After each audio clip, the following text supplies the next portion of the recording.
What's going on YouTube? JT's Reborn here. Welcome to another edition of After the Movie, and today I saw the film Glass, the final film in the Unbreakable trilogy, all written and directed by M. Night Shyamalan, or Shyamalan, however you want to pronounce it.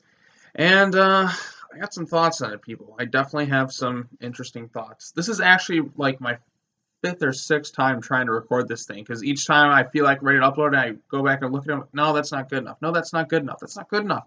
Sean, like, after the movie is normally just supposed to be me right after I see it, and then, go ahead and upload it. But every time I go to, like, watch it back just to see the playback on this thing, I'm not satisfied. I'm not satisfied. I tried recording this in my car, recorded it here a couple times, then went back, was going to go post it, watch it again, thought about it for a second. I'm like, oh shit, I missed something again. Ugh, this fucking movie. I'm very torn on this film. There's some things I like about it. There's some things I dislike about it. I'm not going to say it's completely awful. I'm not going to say it's completely great. I have some major issues with this thing, and a lot of it is in that third act. But it just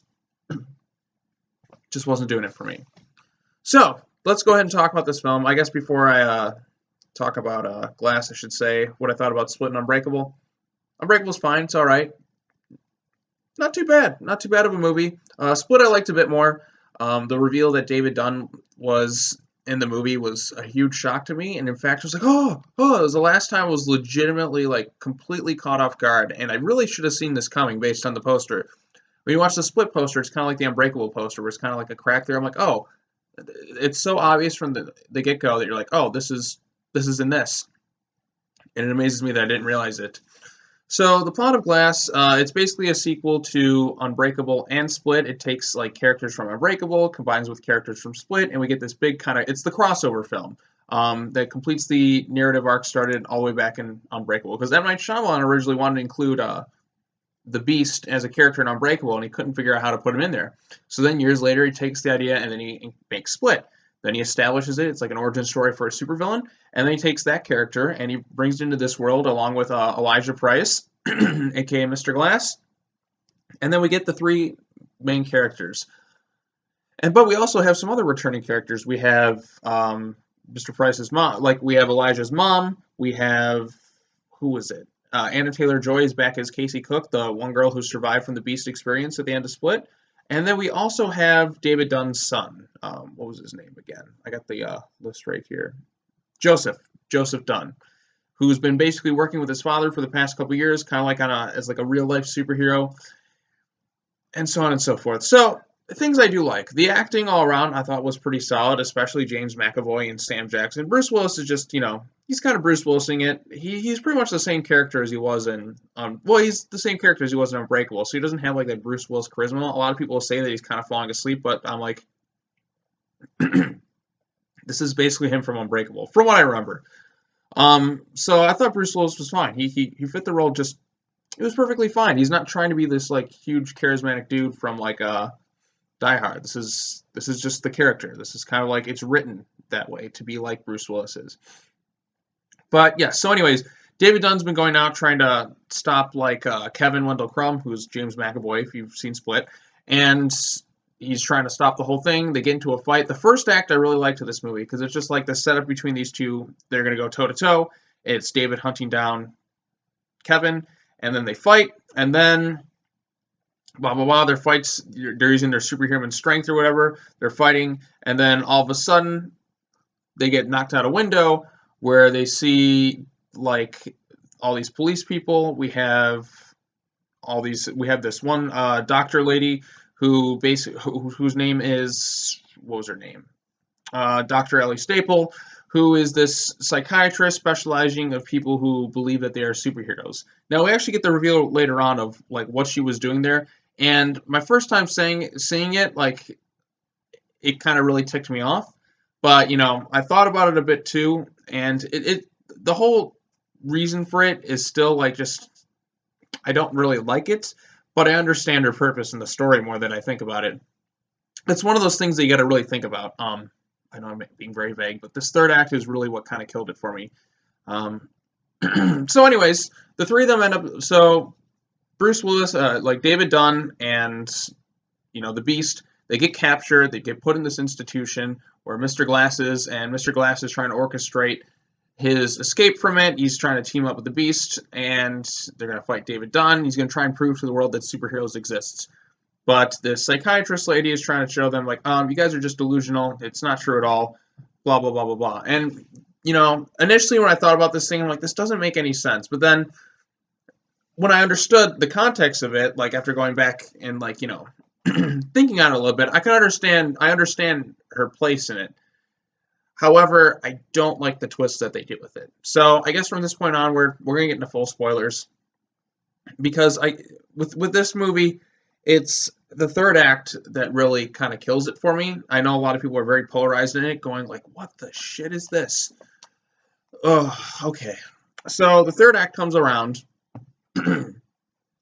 So we see that Bruce Willis, I'm just going to call Bruce Willis. So we see David and Kevin are going toe-to-toe to fight. Kevin's going around. He's the Beast.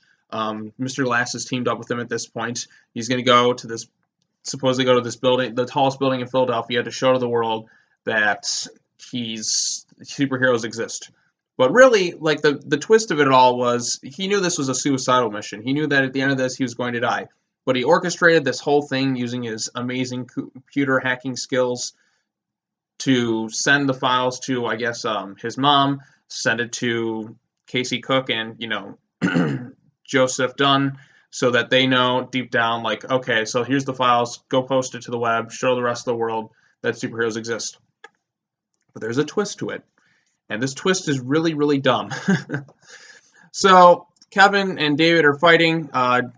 Kevin throws David into a water tower, or like a water tank, because in this institution that they're all at, Kevin's room is like mirrored with all these flashing lights that helps him switch from personality to personality. Although I think it's kind of dumb how he doesn't just cover his eyes. I mean, one of, like, Patricia, who's like this really intelligent one, kind of like the high priest of like his personalities, doesn't just think of the idea like, hey, you know, if I cover my eyes, I can't see the light, so just go into that mode, cover your eyes, and then just march forward past the light. You'll be perfectly fine. You can get these people out of here. It was just that moment right there, I just thought was really dumb. I'm like, it kind of undermines some of the intelligence of some of the personalities. I thought that was really dumb. David's room was linked up with water because if you watched Unbreakable, his weakness was water. So, okay, that makes sense. Mr. Glass is trying to, you know, he's been like faking that he's been kind of like out of it this whole time, but he's really been like a secret criminal mastermind, which, you know, Mr. Glass has the problem with the constant breaking of the bones, like he has really fragile bones. But the thing with him too is he has a very smart mind. He's very intelligent. So he thinks his way through the situation. Like, it's actually very clever how he comes up with ways to escape the institution and to where we get the final fight. So I like how they showcase Mr. Glass's intelligence. And basically we get some reveals here on that, spoilers, Mr. Glass, in essence, created David, which we know from the train sequence in Unbreakable, because he was trying to find his purpose in the world. And the only way he sought to do that was to become a villain. And we find out that, you know, Kevin's father was on that train as well. Then he obviously died too. So he ultimately created Kevin. Took him a bit longer than expected, but he was the one behind it. So Kevin, like, you know, chokes out Mr. Glass, and you're just like, I may be a supervillain, but I create heroes. He doesn't necessarily want to destroy heroes. He just wants to, you know, showcase the world of these special beings exist. So Mr. Glass gets, you know, kind of choked out, and his mom is right there. He's like, he's choking on the ground. David's fighting him. David gets thrown to this water tower, or this water tank or whatever. He breaks free. He's choking. The Beast is going to go unleash hell, but, you know, Casey comes in. And so I'm like, okay, she's going there trying to show a connection. She's like, Kevin Wendell Crumb. He's like, it's okay. And then, like, he's going from beast mode to, like, you know, really subdued, you know, sweet, innocent little Kevin. And it's kind of a nice, touching little scene where, you know, Kevin has his major issues. You know, his mom was abusive towards him, and then that ultimately helped create his personality. He has these special abilities. So Kevin's there. She's calming him down. Then all of a sudden you see this kind of laser pointed, like, right at her and him, like a sniper gun. And Kevin's, you know, finally calming down. She's like, it's okay, I got you. Meanwhile, this is after they're having these little fight sequences, which, by the way, these fight sequences aren't very good. It just consists of shoving and pushing and bear hugs. the action sequences are absolutely atrocious in this movie. They're not very good at all. M. Night Shyamalan has more than proven himself that action is not his strong suit. Like, you ever see The Last Airbender? Some of the worst action sequences and choreography I've seen. M. Night is not a good action movie director. That's not his strengths, and that's why he generally doesn't, do that. Like, his strength is, what is M. Night's strength? Twists. A lot of twists he comes up with are pretty creative, but like I feel like when M. Night's movies are smaller, more focused, that's when he's at his best, and not trying to be like so overly pretentious and just trying to be like, look at me, everyone, look at me, look at what I can do. I feel like that's when M. Night's when he when the deck isn't stacked against him, he's just trying to just do something kind of out of the blue. Like Split was kind of an out of nowhere movie. Excuse me, I'm not feeling really well. But yes, losing my voice. This is not good. But anyway, so M. Night's doing his M. Night. Oh, excuse me. 1 second. Let me just pause this for a second. All right, back. But anyways, so where was I at? All right, so Kevin's being comforted. They're pointing this laser gun at him or whatever. Not laser gun, like a laser pointer with like a sight. Like if you hold a gun, you got a laser point at the end. And then basically what happens is he gets shot. And Kevin dies. And then you see this dude holding the gun has this little, like, tattoo mark on his hand. I'm just thinking, wait, what? What are you doing? What are you doing? And then David, who's, like, drowning this, like, he's on the ground, he's, like, hacking up. He's like, like he's, water was his weakness. And then all of a sudden, like, these guys come up to him, they drag him over this puddle. And they start pushing his head in there, like, and trying to make him drown. Then the crazy doctor comes in, or whatever, and she reveals to him, like, she's like, take my hand, David. So he holds her hand, and then we get the reveal that she is a part of the secret society that has withheld the existence of superheroes for 10,000 years or so. Because she doesn't want people going crazy because they would fear that tyranny of, I guess, like, gods among men or something like that. I literally just sat there in the theater. I'm just like, what? So the whole reason for this setup is she wanted to make them not believe that they're superheroes, try and prove like the reality basis that, hey guys, you aren't superheroes, because she was trying to do it as a humane way as opposed to just killing them. At first when I saw this, I thought, like, why not just kill them? But then she's like, oh, this was just kind of my humane way. If you would have just stopped believing you were a superhero, I would have left you alone. And then it all makes sense why early on in the movie they get immediately taken to this institution. So, because of the secret society or whatever. However, David doesn't, so then he gets drowned. Like, these random thugs just drown him. I mean, he's out of the water. I know he's hacking and he's afraid in that, but I'm like, you have this enhanced strength. Can't you just, do something? Or, like, even his son is kind of dragged off. Casey, like, all these characters they're just kind of standing around getting, like, pushed away and stuff. David dies in a literal puddle. And probably the most unsatisfying part of this entire movie, like his entire arc, like he doesn't really change much. In the first movie, it was about him, realizing that he's got this superhero. This movie, on the other hand, is about him just knowing he's a superhero, but then questioning that he's a superhero, but still ultimately realizing he was right all along, and then he just dies. Well, what the fuck is going on there? That's so unsatisfying. It's mind-numbingly stupid. I hate this moment because it's just like we follow this character this whole time and he dies so pathetically. And I guess some people will argue, well, that's kind of the point of it, or for whatever reason, maybe because it was like Mr. Glass's story, because like Mr. Glass wanted to prove to the world, like he found his purpose in life. He wanted to prove to the world that superheroes exist and stuff. 1 second.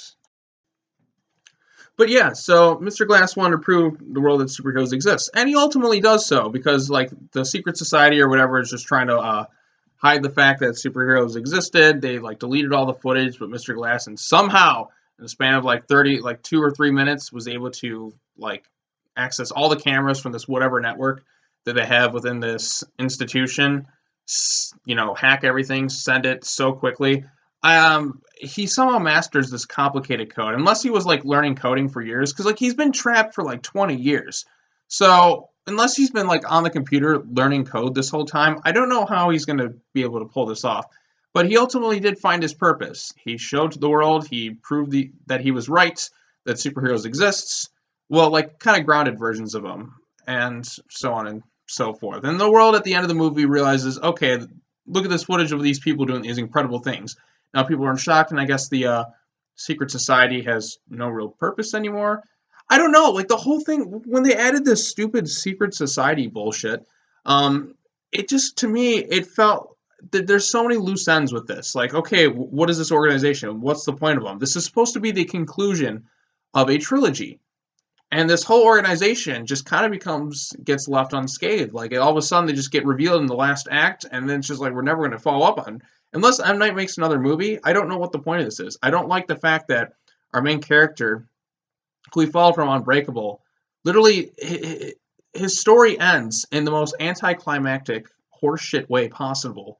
Now, some people are going to be like, oh, well, it's kind of ironic that his fear was so strong a water that he ultimately dies here. I'm like, yeah, whatever, that's fine if you do, but for me, I would have rather gone for something more satisfying, which it's not. It's pathetic. It's a cop-out way for him to die, just so anticlimactically. I guess some people view, oh, well, that's kind of the thing. It's trying to, like, subvert our expectations, blah, blah, blah, blah, blah. I never really liked that term. But I don't feel like David should have just ended right here. Now, I'm fine with the ending in regards to the superheroes being revealed to the rest of the world. Okay, that's perfectly fine. Pretty much, like, my two biggest issues with this thing, well, I have a few. Like, action sequences are terrible. Like, fight scenes, bad. M. Night is not good at directing action whatsoever. Big issue number two, the cult, or the secret society, I felt like it was very tacked on at the very end of the movie. I wasn't really set up in Split. It just kind of came out of nowhere in this film. It wasn't really a cool twist at all. It was more like when the reveal in Split happened, like, oh my god, now it all makes sense. Like, that's a shocking reveal, but it's an awesome one. This one, on the other hand, was just like, this is stupid. Like, this is so dumb. We just wasted all this time. David Dunn doesn't really amount to much. Mr. Glass is half asleep for most of the movie, which, you know, a movie titled Glass, I kind of would have expected more of him, but, you know, that's fine. It's whatever. And then just David Dunn dying so unepically, so pathetically. I'm like, they're superheroes. Do something. It's so anticlimactic. You know what I mean? It's very unsatisfying, and I don't like it. And just some of this stuff, this whole secret cult. Oh yeah, we've been doing this for 10,000 years. So you have all these people. Why aren't they working at the institution? You know, it's just this doctor lady. We have these security guards. I don't recall them having little tattoos on themselves, but can't you just put them all in a place where it's like you control all the outcomes? I don't know. I just thought it was really dumb. I think it could have been handled better. And that's kind of my thoughts on Glass overall. There's a lot of potential in here to do something great, but I feel like M. Night kind of stumbled on the finish line. It's not a terrible movie. It's not even really a great movie. I sat through this thing. I had to, like, redo this video a couple times to really get my thoughts across, because every time I tried talking about this thing, I would ultimately kind of, like, miss something, or I wanted to, like, bring something else up. Or it's just one of those movies where you really have to take some time to digest, which is why this is a very scattershot review. I had to do this on my computer because I have some notes here and there to look at, because there is so much that happens in this movie that I can't really keep up with. And just to make sure what I'm saying kind of makes sense. I don't like this ending very much. Like, what happens with David, I think the secret society idea is really dumb. You mean to tell me all this time they could have, like, David just walking around there for like 20 years doing superhero stuff, and now they ultimately stop him like this? It just seemed really stupid. Like, they knew who David was. Like, they knew who David was for a while, apparently, and only now are they doing something. I don't know if this was always M. Night's intention to end it here, which I respect that he got to make his vision. Like, he had full creative control over this, and it is something different, which some people will appreciate for sure. But I just think this ending is really, really stupid. With this secret society thing, it comes out of nowhere. In the context of, like, what was established before, it was never really built up at all. I mean, granted, like, organizations like this exist in comic books. A Court of Owls is one, for example, that's a secret society in the Batman comics. and this kind of felt a bit like that. I don't know. It's just really dumb. It's really dumb. So, but anyways, I feel like I've rambled on about Glass long enough.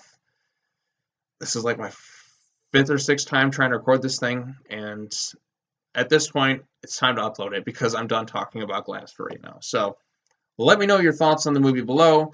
Hope you all enjoyed this review. Comment, like, subscribe, hit the bell for notifications. I'll be back again tomorrow to talk about some more movies. Actually, no, I've seen this movie called I Want to Eat Your Pancreas. Yeah, that's a very weird title for a movie. I don't really know much about it. I just know it's an anime movie. But I will be talking about that tomorrow on the channel, so you guys can look forward to that. Anyways, this was a review on Glass. It's funny how like Split was like one of the first videos I ever recorded for after the movie, and now here we are 2 years later talking about Glass. Oh shit, time really flies by when you're having fun, I tell you what. But anyways, thank you all so much for watching this. I really appreciate it. I'll see you guys next time. I guess check out Glass if you want to. If not, that's fine. Yeah, I think that's all I have to say. Take care now. Bye-bye then. I'll see you next time.